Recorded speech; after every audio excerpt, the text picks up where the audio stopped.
the seeker-friendly big box church in Chattanooga, Tennessee, decided to cancel church on the Lord's Day, calling it a summer Sabbath so that everyone could go to the beach.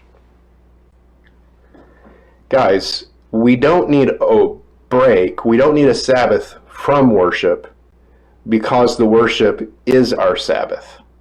And there's disagreements over whether or not the Lord's Day is the New Testament Sabbath and a fulfillment of the fourth commandment, or if the fourth commandment has been abrogated. You know where I stand, because I hold the covenant theology. And so I thought, how could I end this article in a way that would make everybody happy? And that is,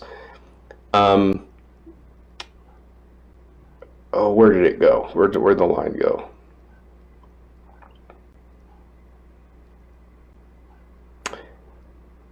While there are differences of opinion in Christendom as to whether or not the fourth commandment is fulfilled by the New Testament Sabbath day on Sunday, or whether Sunday worship is simply the Lord's Day as distinct from the Old Testament command, it's clear that one day out of 7 should be a day of worship set apart for the Lord. So we can all agree to that.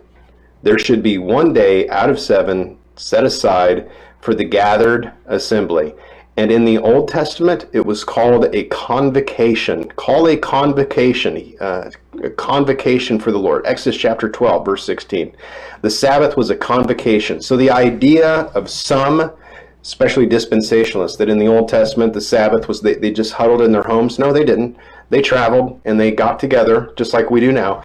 And also we're told in places like Hebrews 10:25 not to forsake the assembling of ourselves together, especially to go to the beach. And if you're so seeker sensitive, you're canceling church to appease people, you got problems, theological problems.